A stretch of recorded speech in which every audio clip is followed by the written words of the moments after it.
할렐루야.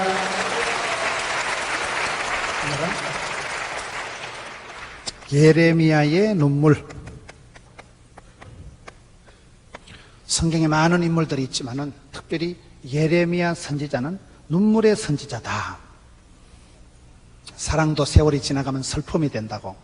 우리가 이 세상을 살아가면서 눈물의 기도가 아니고는 응답받을 수가 없고, 하나님 앞에 나올 때 가슴이 터질 것 같고 그런 일들이 많습니다. 오늘 성경 말씀을 통해서 예레미야라는 선지자가 그 시대에 어떻게 사역했을까요? 예레미야 오늘 1장을 살펴보는데, 저는 성경에 1장의 은혜가 많더라고요. 1장. 창세기 1장만 이해하면 하나님이 어떻게 우주 만물을 창조하시고 모든 것의 시작을, 기원을 가르쳐주는 게 창세기 1장이에요. 창세기 1장만 이해하면 우리가 하나님에 대해서, 우리의 신앙에서 중요한 시작이 절반이니까 믿음이 달라집니다. 여러분, 사무엘상 1장에는 한나가 기도해서 응답받는 10가지 한나의 기도의 비결이 잘 나타납니다. 시편 1편은 150편이나 되는 그런 시편, 희노애락, 인간의 모든 그런 것을 총정리해 놓은 시편 150편의 총론이요, 결론이요, 서론이 시편 1편이에요. 여호수아 1편은 하나님께서 시대마다 오고 오는 역사 속에서 어떻게 구원 역사를 이루어 가시는가, 모세가 죽은 후에 여호수아라는 한 인물을 통해서 하나님의 구원 역사를 펼쳐 가시는, 쓰임받는 그 시대의 사람의 특징을 잘 가르쳐 주고 있습니다. 우리가 성경의 1장을 보면 그 성경 전체의 주제요, 서론이요, 총론적인 걸 가르쳐 주는데, 오늘 예레미야 1장을 보는 거예요. 예레미야 1장을 통해서 하나님께서는 어떻게 어두운 시대에, 혼란한 시대에, 이스라엘 백성들이 큰 시련의 시대에 한 종을 통해서 말씀하시는가, 그거를 살펴볼 수 있는 거예요. 예레미야 1장 1절, 베냐민 땅 아나돗의 제사장들 중 hilkiya의 아들 예레미야의 말이라. 3절, 요시야의 아들 유다의 왕 여호야김 시대. 첫째로 우리가, 하나님은 시대마다 그 지방에 한 사람을 쓰십니다. 하나님은 때에 그 땅에서 한 사람을 쓰시는 거예요. 길라세 우거하는 자 디셉 사람 엘리야, 안디옥의 바나바, 가이사라의 고넬료. 여러분, 그 시대에, 이 여호야김 시대의 베냐민 땅에서 hilkiya의 아들 예레미야의 말이라. 그 시대마다 하나님은 그 지방에서 한 사람을 들어 쓰시는 거예요. 하나님은 도매도 잘하시고 소매도 잘하신다고. 나라와 민족을 새롭게 할 때도 이새의 아들 다윗을 만나니까 내 마음에 합한 자다, 내 뜻을 몽땅 이루리라. 하나님은 한 사람에게 집중하시는 거예요. 여러분, 우리가 문제가 복잡할 때 문제를 단순화시키는 게 그 사람의 실력이에요. 어떤 사람은 이야기가 복잡하고 문제가 복잡해도 간단하게 맥을 잡아서 간단하게 문제를 풀어가는 사람이 있고, 간단한 얘기도 복잡하게 끌고 가는 사람이 있는 거예요. 개인화, 단순화시키는 게 그게 능력인데, 우리 하나님께서는 시대마다 그 땅에, 그 동네에 한 사람을 들었어요. 한 사람. hilkiya의 아들. 우리가 성경을 이해할 때 누구의 아들이라면 그 사람이 굉장히 집안이, 족보가 괜찮은 사람이에요. 근데 아버지 이름이 안 나오고 할아버지 이름이 안 나오고 갑자기 땅 이름이 먼저 나오는 것들은 조금 집안이 거시기한 집안이에요. 말귀를 잘 못 알아들으시는데, 성경에 누구의 아들이라면 그 집안이, 족보가 괜찮은 가문이고, 여기는 제사장 가문에 지금 예레미야가 태어났다 그 말이에요. 그런데 아버지 이름이, 할아버지 이름이 안 나오고 갑자기 땅 이름이 먼저 나오는 사람은 대부분 족보가 형편이 없는 사람들이에요. 하나님께서는 우리가 성경을 보면 그 시대마다 한 사람에 집중하신다. 여러분, 예수님의 이 땅에서 공생의 사역을 봐도, 저는 예수님의 사역을 보면 베드로라는 한 사람에게 예수님이 집중하십니다. 베드로 한 사람에게. 베드로 한 사람을 하나님이 어떻게 예수님의 수제자로 만들어 가시는가. 베드로 한 사람이 있고, 베드로 한 사람에게서 예수님께서 베드로, 야고보, 요한, 그 핵심 제자들이 3명이 따로 있어요. 베드로, 야고보, 요한. 그리고 또 예수님이 12제자를 부르시고, 12제자들을 통해서 70전도대를 부르시고, 70전도대 이후에 마가의 다락방에 몇 명이요? 120명이 기도했고, 예수님 성천하실 때에 500명이 그걸 바라보고, 그리고 예수님 성천하시고 난 이후에 오순절에 성령이 임하니까 이 베드로가 설교 한판 할 때 몇 명이 뒤집어졌을까요? 3,000명이 회개한 거예요. 그리고 여러분 사도행전에 보면, 사도행전을 잠시 한번 갔다 오겠습니다. 사도행전 성경에 보면 이 숫자에 대한 얘기가 잘 나와 있는데요, 사도행전 2장에 가서 보면 오순절에 성령 임하고 베드로가 설교를 할 때 큰 역사가 나타나는데, 사도행전 2장 38절, 베드로가 이르되 너희가 회개하여 각각 예수 그리스도의 이름으로 세례를 받고 제사함을 받아라. 그리하면 성령의 선물을 받으리니, 이렇게 설교하고 나니까 41절, 그 말을 받은 사람들은 세례를 받음에 이날의 신도의 수가 3,000이나 더하더라. 무식한 베드로가, 여러분 베드로가 갈릴리 수상고등학교를 나왔어요. 베드로는 학벌이 문벌이 없는 사람이에요. 무식한 베드로가 설교 한판 하니까 3,000명이 그날 뒤집어지고 회개하고 세례를 받고 예수를 믿으니라. 그 당시에 예루살렘 시민이요 2만 명이었다 그래요. 예루살렘 시민이 꼴랑 2만 명인데 무식한 베드로가 성령의 감동을 받고 나니까 달인이 되고, 그렇게 여러분 예루살렘 무슨 웅변학원 나온 적도 없는데 말이 능통하고 난곳방언으로 듣게 되고 기적이 나타나서 그날만 3,000명이 회개한 거예요. 예루살렘 시민이 전부 2만 명밖에 안 될 텐데요. 그리고 조금 더 지나가서 보면 4장 4절 가서 보세요. 4장 4절에 가서 보면 말씀은 들은 사람 중에 믿는 자가 많으니 남자의 수가 몇 명이요? 약 5천이나 되었더라. 5장 12절에 가서 보세요. 5장 12절에 사도들의 손을 통하여 표적과 기사가 많이 일어나니까 14절에 믿고 주께로 나오는 자가 더 많으니 남녀의 큰 무리더라. 3,000명이 회개하고 5,000명이 예수를 믿고 큰 무리가 예수를 믿게 되었더라. 여러분, 우리 예수님께서는 온 세상을 구원하러 이 땅에 오셨습니다. 온 세상을 구원하시고서 이 땅에서 큰 무리가 예수님을 따르고 회개하고 예수를 믿었지만, 큰 무리 이전에 5,000명 있고 5,000명 이전에 3,000명 있고 3,000명 이전에 500명 있고 500명 전에 120명, 70명, 12명, 3명, 1명, 베드로라는 한 사람에게 예수님의 공생의 3년 사역이 집중된다는 사실이에요. 한 사람이라니까요. 우리가 신앙생활할 때 그렇습니다. 여러분, 대한민국 기독교를 걱정하기 전에 니나 잘하세요. 니 한 사람이 정신을 차리고 우리 모든 성도들이 각자가 회개하고 각자 하나님 앞에 나가면 거기서부터 부흥은 나로부터 시작된다고. 여러분, 기도를 해도 항상 주여 이 세상을 희떡 고쳐주옵소서, 그런 기도하지 말고 니나 잘하세요. 니나. 주님, 나를 들어 바다에 던지소서, 나를 고쳐주옵소서.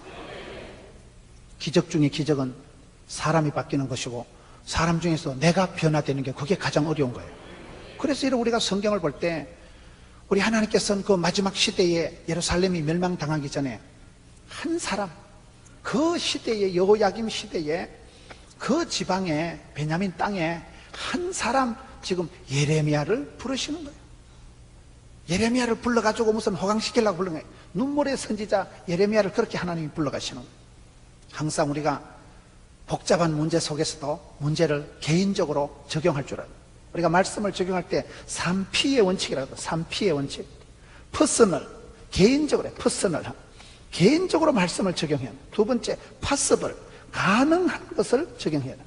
세 번째, 프랙티컬, 실제적인 것을 적용해야 해요. 이걸 말씀을 우리가 생활에 적용할 때 항상 개인적으로 가능한 것부터 실제적으로, 구체적으로 말씀을 적용해야 하는 3P의 원칙이라 이러는데요.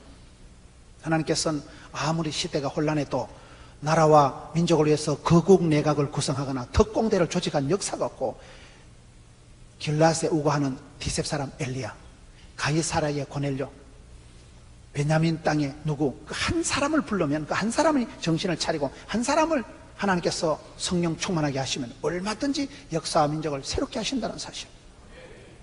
부흥은 나로부터 시작되고요, 모든 역사는 저와 여러분이 개인적으로 하나님 앞에 어떻게 결단하고 헌신하고 주님을 믿고 따라가느냐, 거기에서 다 결정이 나기 때문에 여기에 보면 하나님은 구원 역사를 베푸실 때 시대마다 한 사람을 통해서 역사하신다. 한 사람이 굉장히 중요해요. 한 사람 아담으로 말미암아 이 땅에 죄가 들어오고, 한 분 예수 그리스도로 말미암아 우리가 구원을 받습니다. 한 사람이 범죄함으로 대표적으로 온 인류가 아담의 범죄로 모든 사람이 죄를 범하였음에 하나님의 영광이 이럴 수가 없지만은, 한 분 예수님 그분이 오셔서 세상 죄를 지고 가는 하나님의 어린 양이 되셔서 저와 여러분의 부족과 허물을 친히 다 담당하시니까 누구든지 예수를 믿으면 하나님의 자녀가 되는 상속권을, 특권을, 신분이, 소속이 달라진다.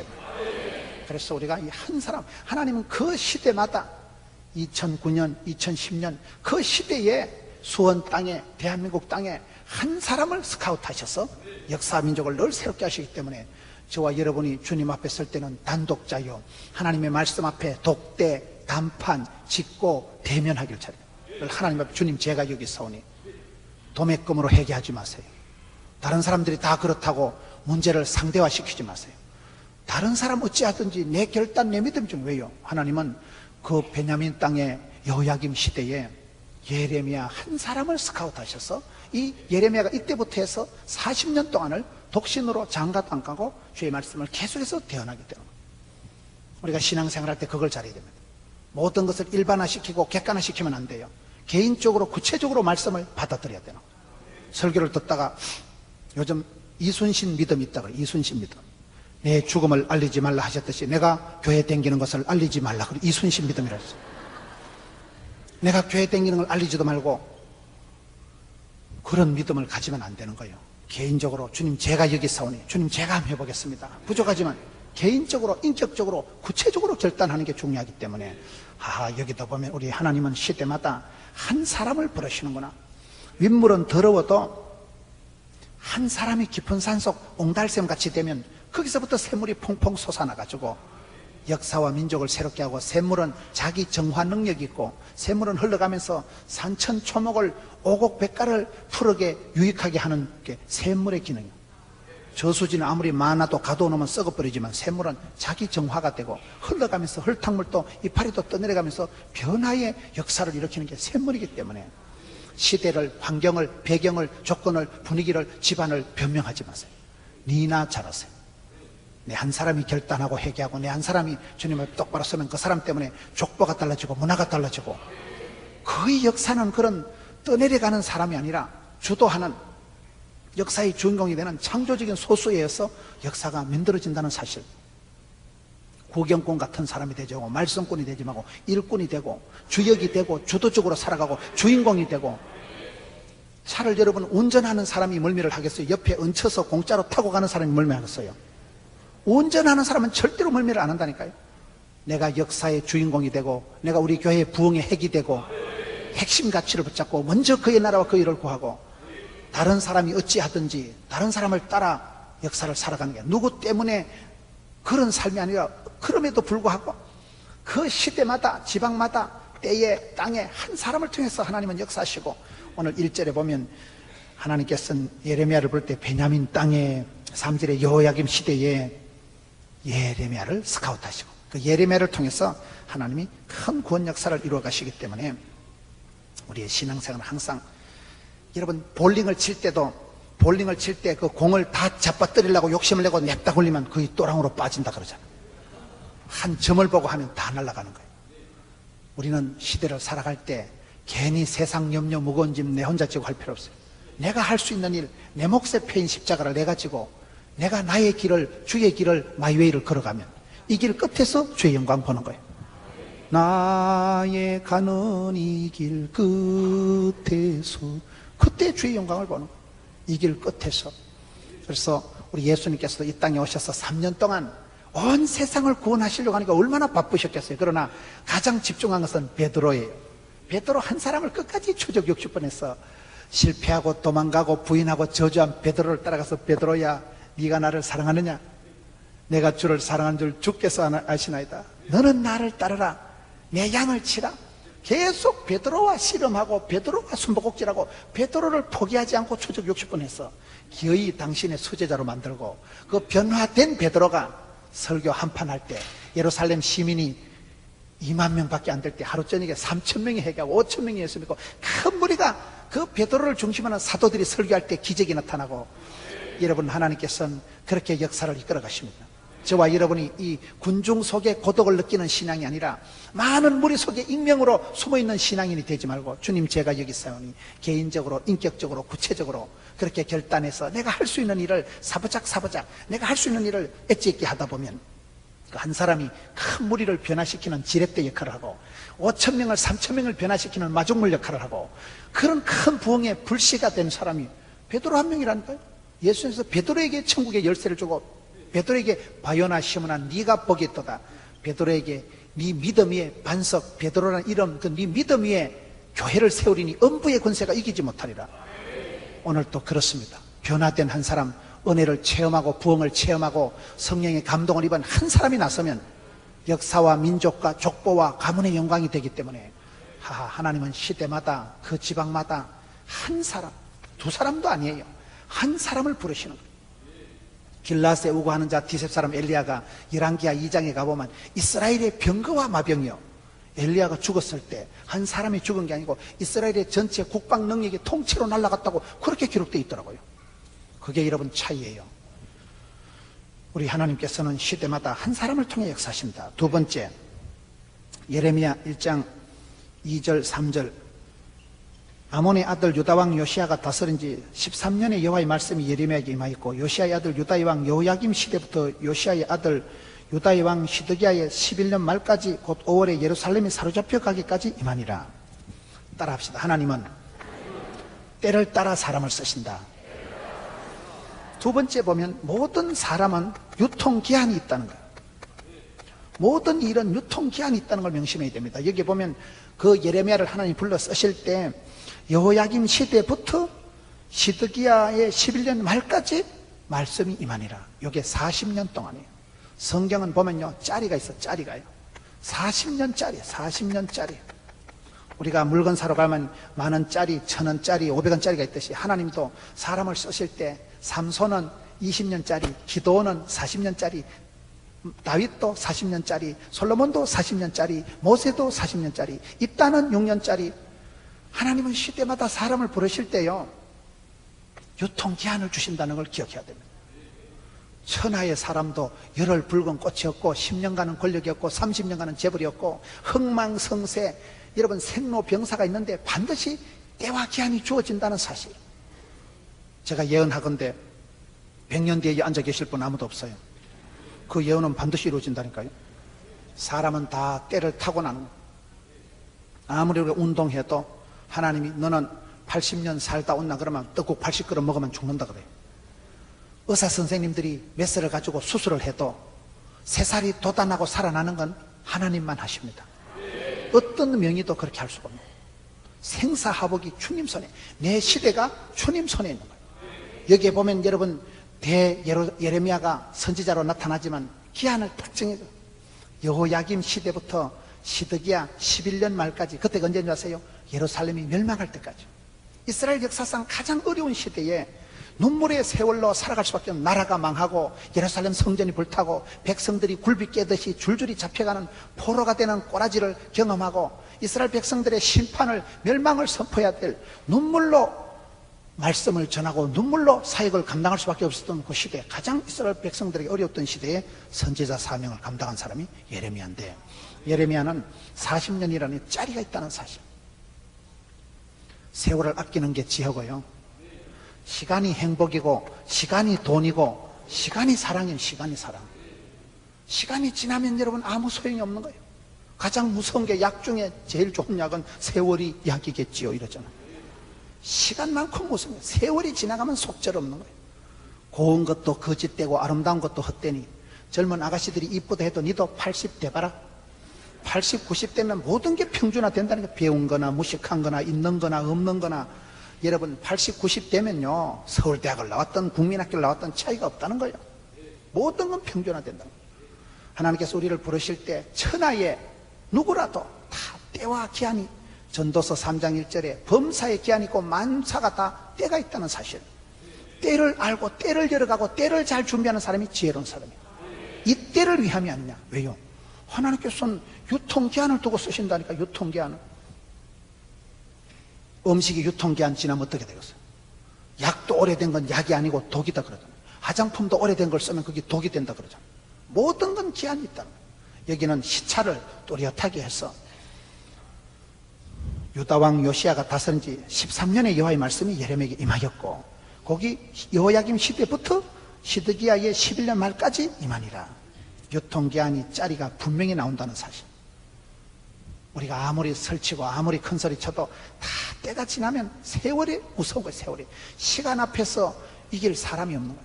그래서 우리가 시간이 금이고 시간이 행복이고 시간이 은혜고 시간이 건강이고 시간이 사랑입니다. 함께 할 수 있는 그게 중요한 거예요. 유통기한이 있다. 여러분, 사랑도 추나 추동을 지나봐야 된다 그러다. 추나 추동. 봄, 여름, 가을, 겨울이 다 있는 거예요. 여러분, 겨울이 땡땡하게 추워야 됩니다. 겨울이 이상 난동, 이상 기온이 있으면 봄철에, 여름철에요, 병충해가 많이 생긴다. 겨울철이 아무것도 안 되는 것 같지만은 겨울철이 추워야 병충해가 얼어 죽어서 겨울이 추워야 봄이 따뜻하고 여름이 좋아지는데 지금 대한민국은 봄도 없어지고 가을도 없어요. 어느 날 에어컨 틀었다가 어느 날 히터 틉니다. 봄이 없는 시대가 돼요. 지금 이상 고온 때문에 온갖 신종, 폴류, 부종, 잡종, 오만기 다 나타나는 시대. 겨울이 추워야 겨울에 나무가 자라는 게 아니고 야무러진다는 거예요. 나무가 겨울에 익어가고 튼튼해지고 나이테가 보면 겨울에 그때 단단해지고 야무러지는 게 겨울철이라 그러거든요. 추나 추동을 지내봐야 돼. 겨울철에 오리털 파카 입은 모습만 보다가 여름철에 비키니 입은 거 보면 졸도할 사람이 있습니다. 그래서 추나 추동을 지나봐야, 사계절을 지나봐야 뭐가 보인다 한다. 사랑도 그렇고 모든 것은 유통기한이 있기 때문에 때를 우리가 열어가고 때를 잘 알아야 돼요. 사람은 아무리 강해도 내일 일을 알 수가 없고, 여러분 어리석은 부자 보세요. 어리석은 부자. 어리석은 부자가 뭐예요? 누가복음 12장에 보면 농사를 잘 지어가지고 곡식이 많으니까 창고를 짓고 온갖 구상을, 발상을, 착상을, 상상을 다 했는데 그날 밤에 내가 오늘 밤 너를 데려가겠다. 그 많은 재산인 창고가 아무 소용이 없는 거예요. 죽 써서 개 주는 거예요. 곰은 제주가 넘고 뭐는 거시기가 하고, 우리가 그런 세월이 많습니다. 저와 여러분이 하나님 주신 세월이 딱 정해져 있는 거예요. 열흘 붉은 꽃이었고 꽃은 떨어지고 잎은 마르고 풀은 시들고 모든 것은 지나감이라, 지나가고 사라지고 없어질 것이기 때문에 유통기한이 있기 때문에 이걸 명심해야 돼요. 우리가 여러분 오늘 밤 죽는다면 천국 갈 자신 있습니까? 전도 폭발할 때 그 말 물어보면 사람들이 많이 놀랍니다. 오늘 밤 죽는다고는 아무도 생각 안 하거든. 밤새 안녕하는 일이 있지만은 내가 오늘 밤 죽는다고는 아무도 생각 안 하기 때문에, 그래서 사람들이 세월을 겁을 안 내고 방자하게 살아가고 방심을 하고. 그러나 종말론적인 봉사를 해라. 선교사적인 삶을 살아라. 천년의 꿈을 꾸지만은 하루를 천년같이 살아라. 왜요? 오늘 최선을 다하고 오 해피데이, 오늘 은혜 충만, 오늘 진리 충만, 그리고 저녁에 집에 가 자빠져 자고, 오늘 은혜 받고 내일은 내일 감당할 힘을 주시겠지. 내일 또 해가 뜨겠지. 내일 또 일용할 양식을 주시겠지.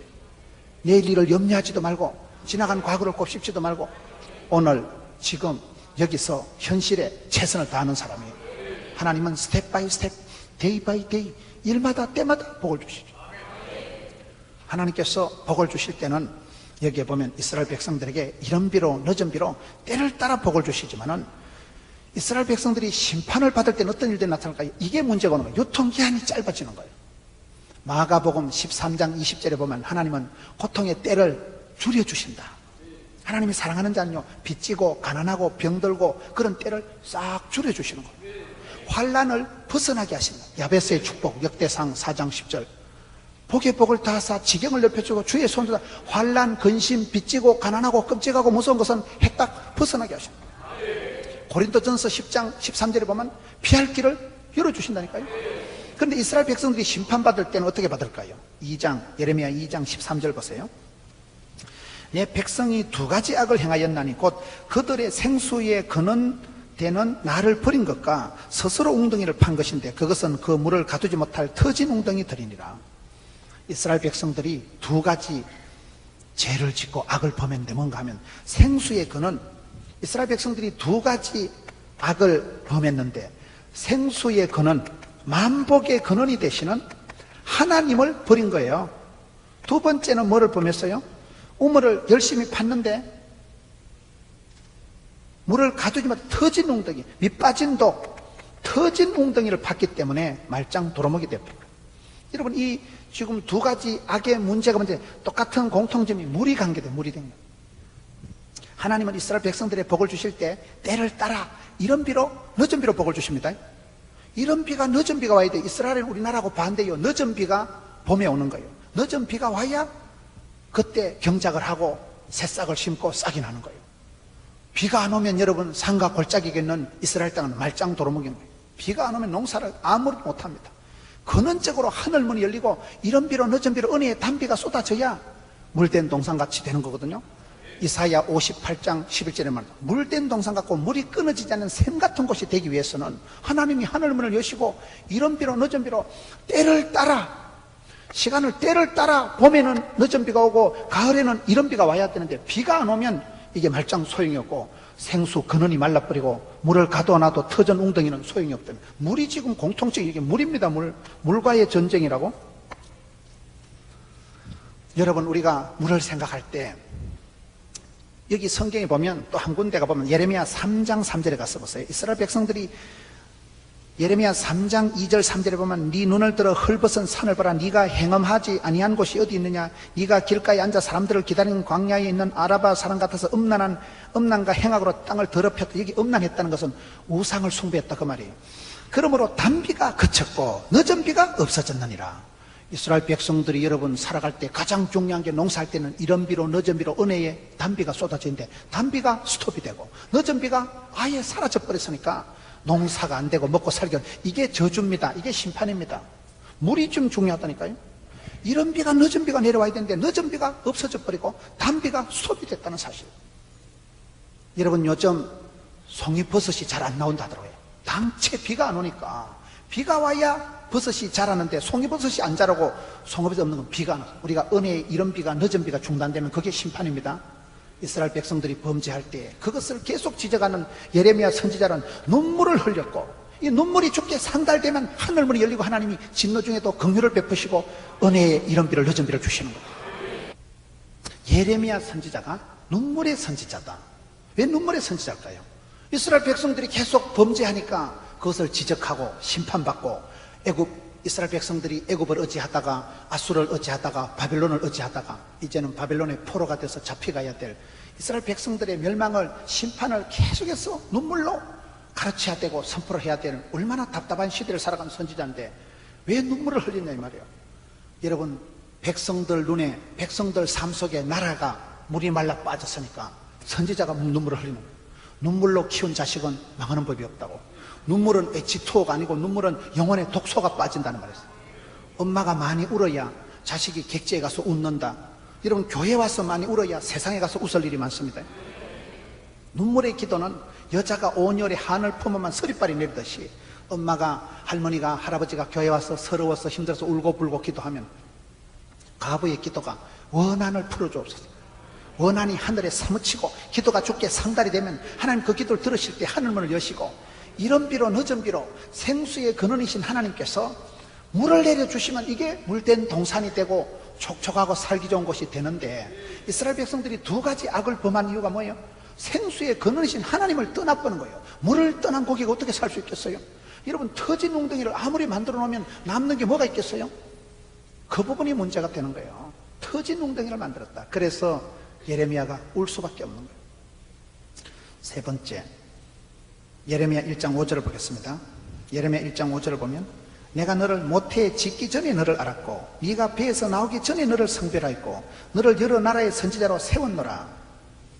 나를 지으시니가 하나님께서는 예레미야를 부르실 때 엄마 뱃속에 네가 만들기 전에 내가 이미 알았다. 그 로마서 8장 30절에 똑같은 말씀이 나와요. 하나님은 우리를 미리 정하시고 예정하시고 하나님은 우리를 미리 정하시고 크고 놀라운 계획을 가지시고 정하신 자를 부르시고 소명하시고 부르신 자를 의롭다 하시고 의로운 자를 영화롭게 하시는 분이 우리 하나님이십니다. 하나님은 우리의 인생을 주관하시는 분이에요. 하나님은 우리의 인생을 주관자요 우리를 섭리하시고 우리의 삶을 부르시고 의롭다 하시고 영화롭게 하시고 우리가 인생을 볼 때는요 인생을 통으로 봐야 돼요. 통으로 생로병사 흥망성쇠 모든 것이 흐름이 있고 주기가 있는 거예요. 저는 신앙생활 잘하는 건 어떻게 하는 것이냐 생각할 때 저와 여러분이 살아가다 보면요 나도 모르게 식은방을 떨고 교만해질 때가 있어. 사람이 저 사람이 요새 좀 오바한다 식은방을 떤다 그러면 교만한 자는 하나님 치시고요 겸손한 자에게 복을 주시거든요. 그래서 내가 내 마음에 수위 조절을 잘해야 돼요. 나도 모르게 내가 식은방을 떨고 교만해지고 마음이 자고해지고 높아지면 큰일 나는 거예요. 그때는 마음의 풍선의 바람을 싹 빼야 돼. 얼른 회개하고 얼른 엎드리고 내가 마음의 수위 조절을 못하면 왜 맞는 거예요? 여러분 그렇잖아요. 풍선이 빵빵하면 터져요. 풍선에 바람이 빠져야 말랑말랑하게 되지 풍선이 지나치게 바람이 많이 들어가면 터져버려요. 너무 자기 비하를 하고 자폐증적인 자학적인 생각을 하고 썩을 놈 죽을 놈 그런 사람도 그게 열등감이 충만해도 그것도 또 문제가 되는 거예요. 저는 사람이 잘 살아가는 것은 더도 말고 덜도 말고 교만하지도 말고 너무 자기를 비굴하게 바라보지도 말고 내 모습 이대로 자연스럽게 수위 조절을 잘하는 게 난 지혜롭다고 봅니다. 여러분 성공하는 사람은 자연미가 있고 자생력이 있고 자긍심이 있고 자신감이 있다는 거예요. 하나님 앞에서 나는 하나님이 나를 지으신 자요. 예레미야에게 일을 맡기시기 전에 예레미야에게 너는 내가 너를 엄마 뱃속에서 만들어지기 전에 내가 너를 지으신 자요. 너를 섭리, 제조, 제작, 제품 내가 너를 작품으로 만들었다. 내가 너를 알고 내가 너를 만들고 내가 너를 세웠다. 그런 예레미야의 정체감에 대해서 분명하게 말씀을 하십니다. 사람은 자신감이 있어야 어디 가든지 당당하게 살아갑니다. 정체감이 흔들리면 안 되는 거예요. 여기에 지금 5절 말씀을 보면 하나님은 저와 여러분을 주관하시는 분이고 15절 말씀 한번 보세요. 1장 15절에 보면 내가 북방 왕국들의 모든 족속들을 부를 것인즉 그들이 와서 예루살렘 성문에게 각기 자리를 정하고 모든 성읍들을 치리라. 여호와의 말이니라. 하나님께서는 북방 왕국이란 말은 이방인들 바벨론 나라를 나쁜 사람들을 들어서라도 지금 이스라엘을 치는 거예요. 하나님께서는 그 시대마다 여러분 사람을 통해서 역사하시는데 사람이 하나님의 방법인데 내가 하나님 앞에 겸손하고 하나님 앞에 내가 복받을 삶을 살아가면 하나님께서 사람을 축복의 통로로 쓰시지만 거기 반대일 때는요 사람이 문제예요. 사람이 사무엘하 7장에 가서 보면 인생 채찍으로 사람 막대기로 징계한다. 사람이 여러분 문제 사람이요. 고추당초 맵다 한들 시집살이보다 매울 소냐. 사람이 징계가 되고 사람이 여러분 막대기가 채찍이 돼가지고 세상에 제일 무서운 게 사람입니다. 시골에 길 가다 호랑이가 무서운 게 아니고 사람 만나는 게 무섭다 그래요. 꽃보다 아름다운 게 남자가 아니고 마귀 새끼보다 징그러운 게 사람이다. 마귀 새끼는 영적인 존재니까 대적을 하면 물러가지만은 인간 더러운 사람은 치사빤사 같아가지고 찰거머리같이 들러붙어 피를 빨아먹는다는 사실. 모진 놈 옆에서 비랑 맞는다고. 사람이 여러분 징계가 되고 사람이 가시가 된다니까요. 그래서 우리가 하나님 앞에 바로 살아가면 하나님은 사람을 만남의 축복을 주시지만 하나님이 사람을 징계할 때도 벼락을 쳐서 죽이는 게 아니고 모진 사람을 만나게 해서 생고생을 시키고 사람 때문에 진저리를 느끼고 사람한테 배신감을 사람한테 사기를 사람한테 고통을 당하는 게 가장 큰 심판이 되는 거예요. 그걸 지금 얘기하는 거예요. 하나님께서 이스라엘 백성들을 지금 징계를 하는데 북방의 이방 대적들을 들어서 유다 성읍들을 치리라. 그게 예레미야 1장 15절 말씀이거든요. 하나님은 역사를 주관하십니다. 생로, 병사, 흥망, 성세, 인간의 모든 것을 하나님께서 주관하실 때 그때 우리가 하나님 마음을 기쁘게 하나님 마음을 시원하게 해드려야지. 이스라엘 백성들이 천년의 세월 동안 하나님 마음을 섭섭하게 했기 때문에 우리가 역사를 주관하신 하나님의 역사를 통으로 봐야 돼. 통으로 짧게 보면 안 된다니까요.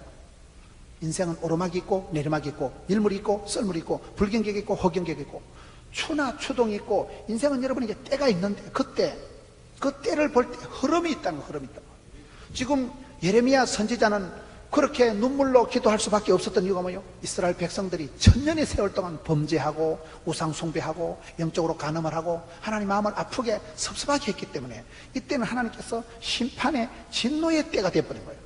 그 때를 볼 때 그렇게 봐야 된다고. 몸에 또 바이오 리듬이 있고 생체 리듬이 있고 모든 것은 주기가 있고 생리가 있고 흐름이 있습니다. 이게 흐름이 있는 거예요. 사이클이 있는 거예요. 사이클이요. 불경기가 있고 허경기가 있고 장사가 잘 될 때가 있고 안 될 때가 있고 몸이 아플 때가 있고 컨디션이 좋을 때가 있고 컨디션 조절을 잘 수위 조절을 잘해야 돼요. 거기서 실패하면 병이 오는 거예요. 과로하고 과속하고 과식하면 문제가 온다고 그러죠. 과로가 만병의 원인이고 차도 과속하면 하나님이 차에서 얼른 내린다는 거예요. 니 혼자 과속하다 전봇대 받아가지고 과속하는 사람, 과식하는 사람 돼지같이 먹고 살을 빼려고 아무리 애를 써도 안 됩니다. 먹는 것을 식습관을 조절을 못하면 결코 뱃살과의 전쟁에서 승리할 수가 없습니다. 먹는 게 중요해요. 음식을 조절할 수 있는 사람은 모든 걸 조절할 수 있다 그런 말이 있어요. 음식으로 못 고치는 병은 약으로도 못 고친다, 그런 말이 있어요. 하나님은 우리를 주관하시기 때문에 우리가 하나님의 그 흐름을, 하나님의 손길을 통으로 봐야 된다. 저는 시편 73편에 보니까 시편 73편 28절에 여호와를 가까이 해라. 하나님을 가까이 하는 게 내게 복이다. 우리가 하나님을 가까이 하는 게 복이라는 말은, 하나님과는 첫째 하나님하고는 친해야 되고, 그 다음에 하나님하고는 편해야 되고, 그 다음에 하나님하고 통해야 돼. 통해야 된다니까요. 여러분, 친한 사람이 친밀도가 높아야 돼. 친밀도. 어떤 사람을 얘기할 때 저분은 실세다, 척근이다, 신복이다 이러잖아요. 내 마음 먹은 걸 가장 잘 알아서 하는 신복, 척근, 실세. 하나님을 가까이 하는 사람은 하나님 마음을 알고, 우리가 예배에 성공할 때 하나님이 뭘 기뻐하시는가 말씀을 통해서 하나님 뜻을 캐치하기 때문에 예배를 잘 드리는 사람은 하나님의 기쁨이 되는 거예요. 아, 하나님이 이걸 좋아하시는구나, 싫어하시는구나, 그걸 알기 때문에 예배에 성공할 때 나 주의 기쁨 되리라, 하나님의 뜻을 알고 하나님의 마음을 시원하게 해드리면 그 사람이 복을 받죠. 그 부분에 성공한 사람이 다윗이에요. 이세 아들 다윗을 만나니까 내하고 궁합이 코드가 딱이다, 내 뜻을 몽땅 이루리라. 하나님하고는 친해야 됩니다. 하나님을 가까이 하는 게 내게 복입니다. 사탄은 멀리 해야 돼요. 마귀는 대적하고 하나님은 사랑하고 이웃은 섬기고 부부간에 돕는 배필이 되고, 이 관계 설정을 잘해야지. 마귀를 가까이 하고 하나님을 멀리하면 집구석이 이상해집니다. 수위 조절, 관계 설정을 잘해야 되는데 하나님하고는 친해야 된다. 그 다음에 편해야 돼. 여러분, 친정이 편하겠어요? 시댁이 편하겠어요? 친정 엄마 있는 데 가면 편하겠어요? 시어머니 앞에 가면 편하겠어요? 부흥되는 교회는 친정집 같아요. 편안하고. 부흥되는 교회는 친정 같은 거예요. 뻔하게 살지 말고 펀하게 살아라, 그런 말이 있어요. 뻔하게 그런 상투적으로 그런 형식적인 무늬만 크리스찬인 삶을 살지 말고 펀 알아요? 재밌게, 즐겁게, 신나게 살아라, 그런 말이 있어요. 하나님하고는 편해야 된다. 그리고 통해야 된다. 왜요? 피가 통해야 건강하고 말이 통해야 행복하고, 통해야 돼. 통하지 않으면 이게 아무것도 안 됩니다. 그래서 우리가 신앙생활 할 때 하나님하고 얼마나 가까이 친하고 편하고 통하느냐, 그게 중요하다니까요. 여호와를 가까이 하면 이게 복이라 했으니까, 이스라엘 백성들이 여기서 보면 왜 자비로우신 하나님께서 그렇게 예레미야 선지자를 눈물의 선지자로 부르고 왜 그렇게 했을까? 이게 때가 찼다니까요. 이게 수위 조절이 안 돼가지고 이스라엘 백성들의 진노가 하늘에 사무치고 하나님 노를 격발하고 천년의 세월 동안 배반과 불신과 타락과 부패의 삶을 살아가기 때문에 하나님께서 예레미야 때는 눈물의 선지자를 만들어. 그래서 우리가 신앙생활 할 때는 역사를 주관하신 하나님 앞에 이 때가 지금 어떤 때냐, 때를 잘 분별해야 돼. 그 때에 맞춰서 살아가야지. 신토불이라고 음식도 과일도 지철에 지땅에 나오는 200리 안에 나오는 과일을 많이 먹으라 그러잖아요. 그게 중요해요. 요즘 애들이 왜 철이 안 드는가 하면 지철이 아닌 과일을 겨울철에 여름철 과일을 먹고 한국에서 아프리카 과일을 먹으니까 철이 안 든다는 말이 있어요.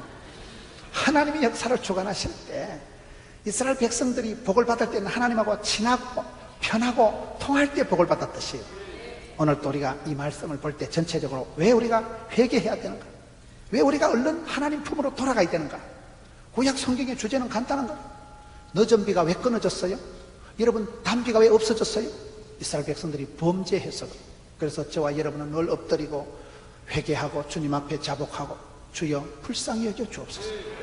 그래야 늦은 비가 회복되고 늦은 비의 복을 받아야 여러분 농사가 된다니까요. 늦은 비가 안 오면 말짱은 느려요. 여러분, 금년에도 주여 늦은 비의 복을 주옵소서.